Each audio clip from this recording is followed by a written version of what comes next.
오늘도 우리의 삶을 복된 길로 인도하시는 우리 하나님의 능력과 은혜가 예배하시는 우리 여러분의 삶에 또 방송으로 함께 또 예배 참여하시는 우리 성도님들의 삶의 자리에 충만하시기를 우리 주님의 이름으로 축원합니다.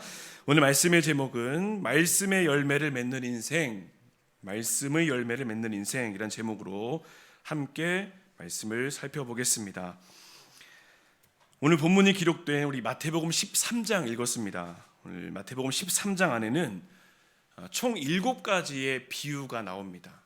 나중에 한번 쭉 성경을 읽어보세요. 씨 뿌리는 자의 비유가 나오고 또 겨자씨의 비유가 나옵니다. 또 누룩의 비유도 있고요. 또 가라지의 비유도 있습니다. 그리고 보화의 비유, 또 진주의 비유, 그물의 비유, 여러 가지 비유를 통해서 예수님이 하나님의 나라를 말씀하세요. 핵심은 하나님의 나라가 무엇이냐 이겁니다. 우리가 신앙생활을 하면서 날마다 기억해야 될 게 뭔가요? 하나님의 나라가 내 삶에, 우리 가정에 임하여 주십시오. 이거 아닙니까? 하나님의 통치를 구하게 됩니다. 자, 핵심은 하나님의 나라죠.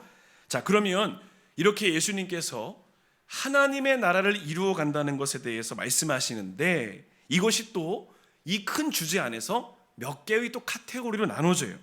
그게 뭐냐면 그렇다면 하나님의 나라는 어떻게 이루어져 가는 것인가요? 그러니까 하나님의 나라 이루어야 됩니다. 이렇게 해놓고선 너무 막연하잖아요. 그 방법에 대한 이야기들을 비유를 통해서 말씀하세요. 자, 하나님의 나라는 무엇이냐? 말씀의 씨앗이 떨어져서 그것이 자라는 것처럼 하나님의 나라는 우리 삶에서 이루어진다. 이런 내용입니다. 자, 그리고 또 하나 있습니다. 하나님의 나라의 규모입니다. 그럼 하나님 나라의 사이즈는 어떻게 되는가? 이것이 바로 겨자씨와 누룩의 비유를 통해서 말씀해 주시는 거예요.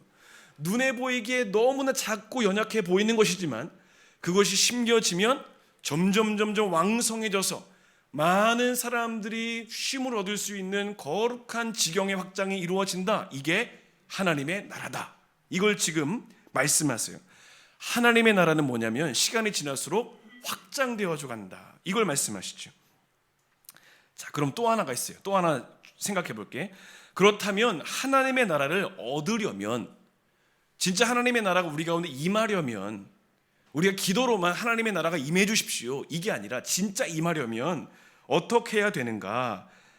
그것이 바로 보화와 진주의 비유를 통해서 말씀하시는 거예요. 모든 소유를 팔아서 복음을, 말씀을 내 것으로 살아, 내 마음에 새겨라, 영혼에 새겨라 말씀하십니다. 자, 결국 우리가 하나님 말씀을 어떻게 대하는가, 이것에 따라서 열매의 수준과 양이 완전히 달라진다. 이것을 말씀하시죠. 여러분, 그래서 우리가 신앙생활하면서 자주 언급하는 것 중에 하나, 잘 지켜내야 되는 것, 우리가 아까 광고 시간에 잠언 말씀 읽었죠. 무릇 지킬 만한 것보다 무엇을 지킵니까? 마음. 그래서 신앙생활할 때 마음을 잘 지켜내는 것, 마음밭을 어떻게 가꾸어 가는가에 따라서 열매가 달라진다는 겁니다. 자, 오늘 우리가 13장을 통해서 씨 뿌리는 비유에 대해서 함께 살펴보려고 합니다. 자, 먼저 이스라엘의 농사 문화를 잠깐 살펴볼게요. 우리가 잘 알고 있는 것처럼 이스라엘 사람들이 농사를 짓는 밭의 구조를 보면 계단식의 구조가 있습니다. 자, 그런데 그 당시에 이스라엘이 로마의 식민지였죠. 그러다 보니까 좋은 땅은 다 로마 사람들이 가져갔어요. 그러니까 어쩔 수 없이 여기저기에 씨를 뿌리면서 농사를 짓게 됩니다. 그러니까 오늘 본문 보시면 이제 13장에 4가지의 땅이 나오잖아요. 길가도 나오고 돌밭도 나오고 가시밭, 좋은 밭. 그러니까 이게 이스라엘 사람들이 지금 현실적인 삶에서 그런 밭에 다 씨를 뿌리며 살아간다는 겁니다. 자, 그런 후에 씨를 뿌리고 땅을 파요. 우리는 땅을 파고 씨를 심잖아요. 근데 그들의 방식은 먼저 씨를 쫙 뿌려요. 그리고 씨가 떨어진 곳에 땅을 파서 그곳에서 열매를 거두어 가게 합니다. 자, 오늘 본문의 말씀 우리가 함께 살펴볼 텐데, 자, 오늘 본문에서 살펴볼 게 2가지입니다. 하나는 말씀의 씨를 받는 우리 마음밭, 우리 마음밭은 어떤가, 이것이고, 또 하나는 그런 말씀의 씨가 우리에게 또 주어지면 우리는 이 말씀의 씨앗을 어떻게 뿌리고 심을 것인가, 이 2가지의 내용을 함께 살펴보려고 합니다. 자, 첫 번째로는 말씀을 대하는 마음을 점검하는 겁니다. 내 마음이 지금 말씀을 어떻게 대하고 있는가, 이걸 확인해 봐야 됩니다. 자, 오늘 본문에서 4가지의 땅이 나왔지요. 이 땅들은 정확하게 구분되는 게 아니라 다 섞여 있다고 했습니다. 이것이 바로 우리 마음 상태예요. 여러분, 신앙생활 할 때 항상 옥토바처럼 마음이 있으면 얼마나 좋겠어요. 근데 때로는 길가일 때도 있고 돌밭일 때도 있고 또 가시덤불이 우리의 마음을 어렵게 할 때도 다 있어요. 여러분, 우리가 착각하면 안 돼요. 난 항상 좋은 밭이야. 누가 그렇겠습니까? 4가지의 땅이 우리 마음 안에 다 있다는 거죠.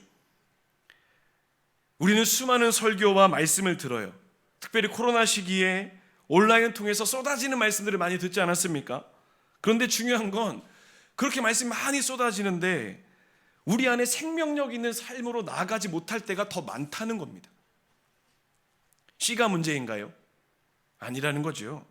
예수님이 뿌리시는 말씀의 씨는 아무 문제가 없습니다. 하늘의 아버지도 아무 문제가 없으세요. 그렇다면 무엇이 문제인가? 말씀의 씨앗이 떨어지는 내 마음밭, 이 마음밭을 기경하지 않고 계속 말씀 받으면 뭐합니까? 중요한 건 우리 마음밭을 확인하라는 거죠. 자, 여러분, 지난 한 주간의 마음밭을 한번 보시죠. 어떠셨어요? 옥토이셨습니까? 아니면 길가였나요? 아니면 돌밭이올 수도 있고 가시덤불일 수도 있습니다. 괜찮아요. 그거 갖고 정죄하거나 나무라지 않아요. 우리 모두가 그런 밭일 수 있어요. 그러나 중요한 건 주님 앞에 나올 때 어떤 밭이기를 기대하며 나오는가, 이게 중요하다는 거죠. 자, 그러면 오늘 길가와 또 돌밭과 가시밭의 좀 특징을 볼까요? 길가는 어떤 상태인가요? 이것은 무감각의 상태입니다. 산전수전 겪고 경험이 늘어날수록 무감각해지는 신앙의 반응, 이게 바로 길가라는 거죠. 여러분, 신앙의 연주가 오래될수록 빠져드는 타성과 같은 상태가 바로 길가예요. 하도 많이 들어서 귀에 못이 박혔어요. 딱딱해지고 굳어졌습니다. 귀만 굳어진 게 아니라 자연스럽게 마음까지 굳어지는 거예요. 여러분, 우리의 마음이 이러니까 말씀이 들어와도 딱딱해진 마음을 뚫을 수가 없습니다. 자, 그럼 돌밭은 어떨까요? 돌밭에 가면 온 천지가 다 돌이지요. 캐고 캐도 끊임없이 돌이 나와요. 흙이 있는 것 같은데 겉에만 살짝 덮여 있을 뿐이지요. 조금만 들춰내면 또 돌입니다. 그러니 씨를 뿌리면 뿌리가 조금 나오다가 돌에 턱 하고 걸려 막히게 돼요. 자, 여러분, 20절 21절 말씀 보시죠. 돌밭에 뿌려졌다는 것은 말씀을 듣고 즉시 기쁨으로 받되, 말씀을 들을 때는 기뻐요. 그런데 21절입니다. 그 속에 뿌리가 없어 잠시 견디다가, 아주 짧은 시간입니다. 잠시 견디다가 말씀으로 말미암아 환난이나 박해가 일어날 때에, 믿음 생활하는 것 때문에 어려움을 당할 때 결국에는 넘어질 수밖에 없는 연약함에 처한다. 현실의 문제 앞에서 말씀이 아무 능력으로 발휘되지가 않는다는 거예요. 여러분, 이것처럼 안타까운 삶이 어디 있습니까? 주일에 예배를 통해서 말씀의 은혜 딱 받았어요. 이렇게 살아야지 했는데 월요일부터 막 여지없이 무너지는 거예요. 말씀은 온데간데 없어요. 여러분, 이게 우리 현 주소라는 거죠. 여러분, 우리가 예수 믿으면서 만나게 되는 어려움들은 어떤 것입니까? 주저앉고 회피할 만한 문제인가요? 아니죠. 오히려 믿음으로 돌파해야 될 문제들이 분명히 더 많습니다. 현실의 어려움들이 좋은 구실이 되어서, 그래, 나 이 어려움 때문에 믿음을 좀 내려놓아도 되겠어, 실패해도 되겠어, 이런 용인을 할 수가 없다는 거죠. 자꾸 상황을 보면서 신앙을 포기할 이유를 찾는 것, 이게 바로 길가의 상태라는 겁니다. 돌밭이죠. 자, 또 하나 가시떨기입니다. 자, 22절 말씀 보겠습니다. 가시떨기에 뿌려졌다는 것은 말씀을 들으나 세상의 염려와 재물의 유혹에 말씀이 막혀 결실하지 못하는 자다. 자, 여러분, 이제 우리 내면을 좀 비교해 보세요. 말씀과 염려 중에서 무엇이 더 우리에게 빨리 더 찾아옵니까? 뭐가 더 빠르세요?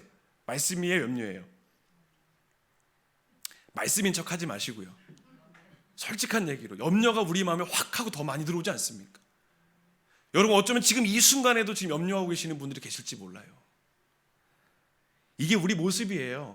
여러분 괜찮아요. 이게 우리 모습이에요. 그러니까 하나님 앞에 나오는 거잖아요. 염려와 욕망이라는 가시떨기가 우리 가운데 더 빨리 자랍니다.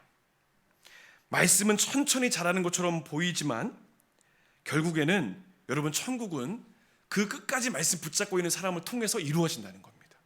이게 본문이 전하는 거예요. 여러분 말씀을 듣고 수용하는데 여전히 마음속에 걱정으로 꽉 차 있을 때가 있습니다.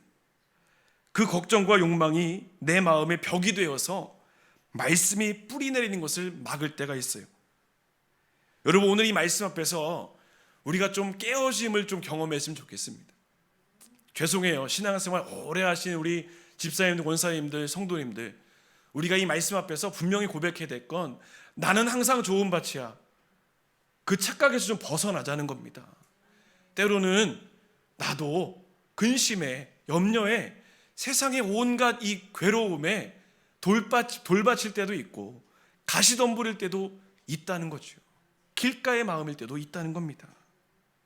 이 연약함을 주님께 고백할 때 그 자리에서 하나님의 역사를 경험하게 되는 줄로 믿습니다. 여러분 우리의 연약함, 우리 마음 상태, 말씀을 대하는 마음 상태 어떤가 다시 한번 확인하시면서 우리의 마음을 기경하는, 새롭게 바꾸는 귀한 은혜가 함께 하시기를 주님의 이름으로 축원합니다. 두 번째로는 말씀을 깨닫는 심령이 되라 하는 것입니다. 말씀을 깨닫는 심령이 되라. 자, 앞에서 살펴본 세 개의 땅과 오늘 이제 살펴볼 좋은 땅의 차이점이 있습니다.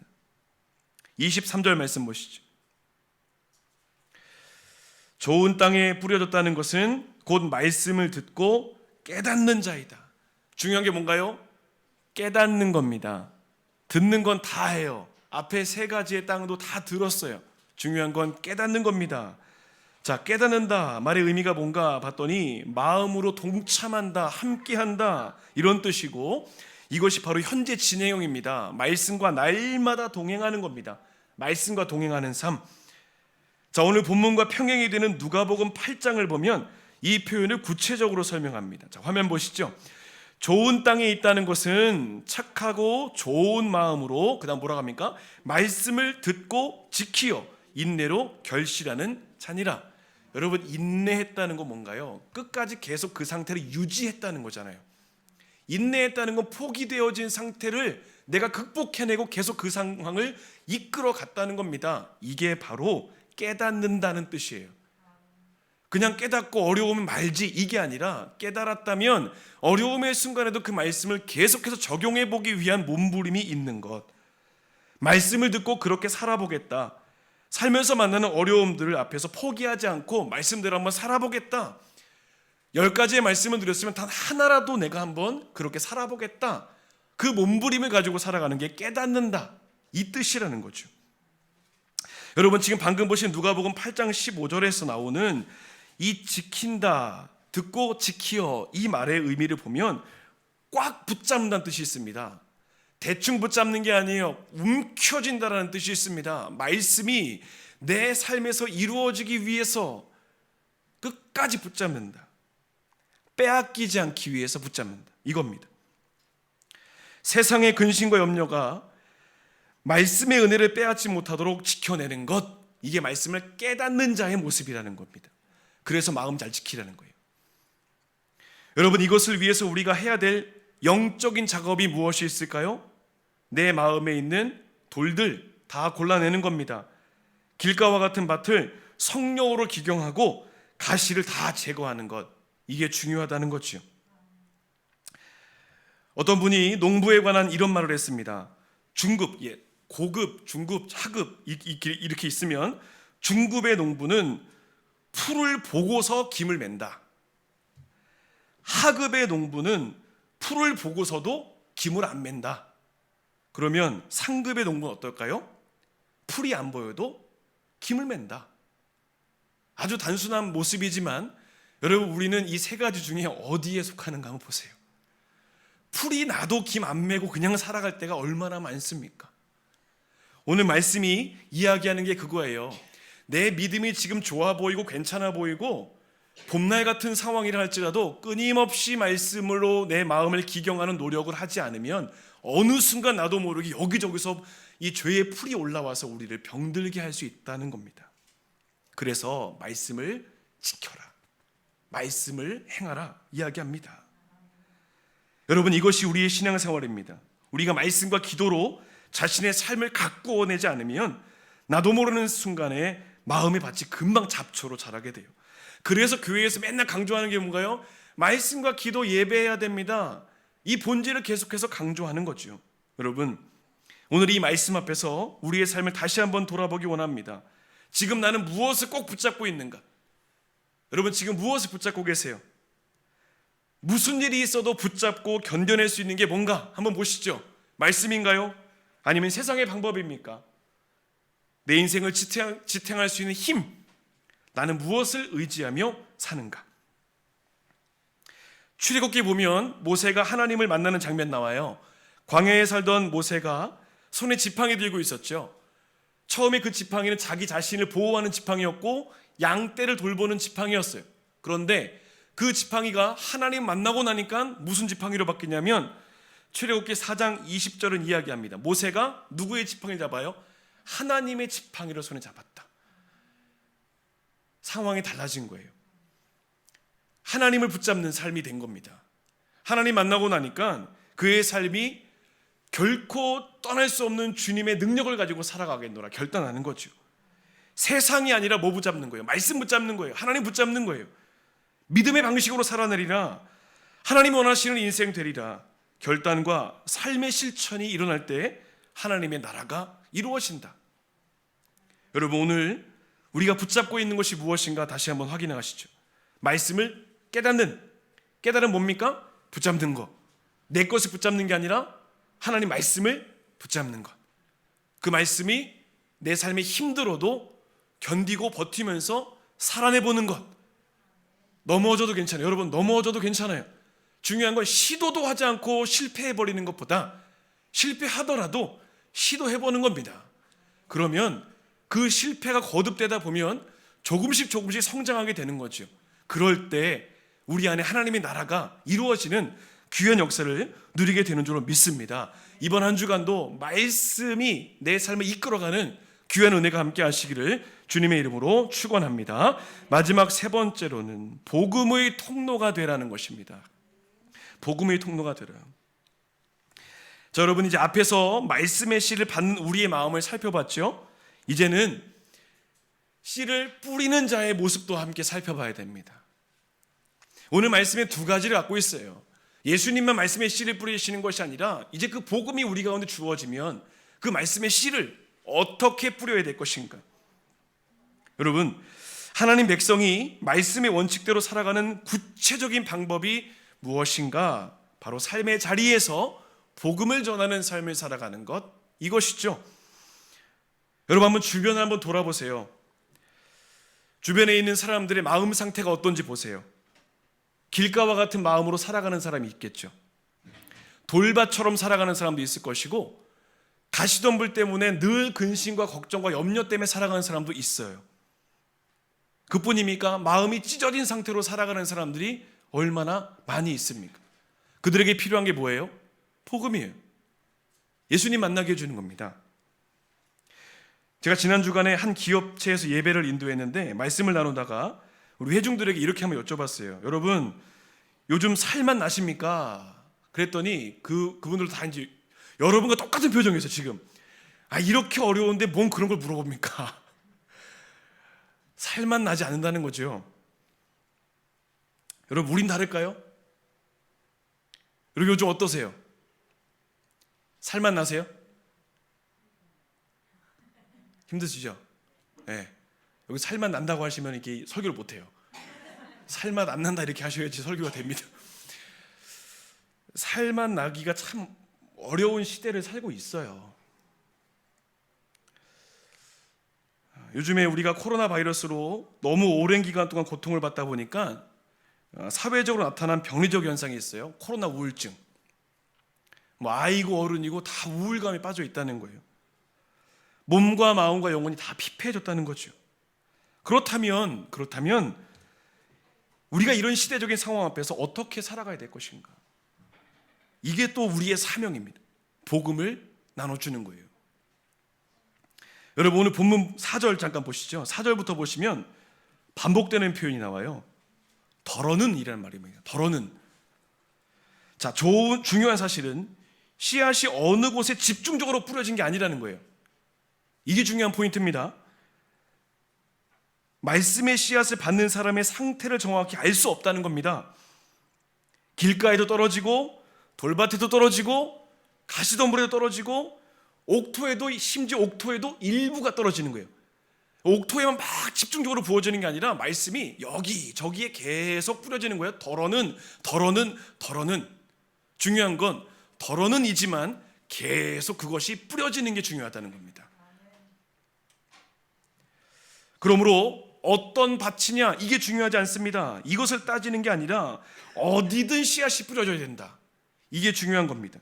여러분 중요한 사실 어떤 모습으로든 우리가 복음을 전하는 삶을 살아가야 된다 이거죠. 왜냐하면 내가 전한 그 복음이 어쩌면 그 사람에게 마지막 메시지일 수도 있기 때문에 그렇습니다. 여러분 이게 굉장히 중요한 표현이죠. 여러분 내가 하나님의 나라를 씨에 비유했어요. 예수님께서 하나님의 나라를 씨에 비유했어요. 내가 전하는 복음이 작고 사소해 보일지 모르지만 그 안에 뭐가 있어요? 생명이 있으면 반드시 그 안에 심겨진 씨앗은 분명히 열매를 맺게 될 줄로 믿습니다. 제가 전에도 말씀드려요. 전도에 관한 말씀드리죠. 전도는 여러분 교회 홍보하는 게 아니잖아요. 전도를 교회 홍보로 착각하면 안 됩니다. 구원자 대신 예수님 소개하는 거죠. 우리가 전도한다고 하면서 우리 교회 오세요 이렇게 하면 바른 전도는 아닌 것 같아요. 예수님 필요한 사람에게 예수 전하는 것. 여러분 우리 교회 오세요 하면 우리 다른 지역 가서는 전도를 못해요. 그건 전도가 아니죠. 전도는 예수님 만나세요 하는 거죠. 이게 행복의 소식입니다.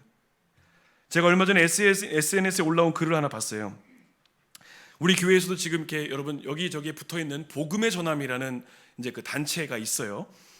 거기서 전도에 관한 컨텐츠들을 이제 우리 교회에 계속 활용을 해주고 있는데 거기서 이제 이런 이야기를 해요. 그 교회 차량에 당신이 더 행복해졌으면 좋겠습니다. 이런 메시지를 이제 차에 붙여놓게 해가지고 한 4,000교회에 이제 공유를 했단 말이에요.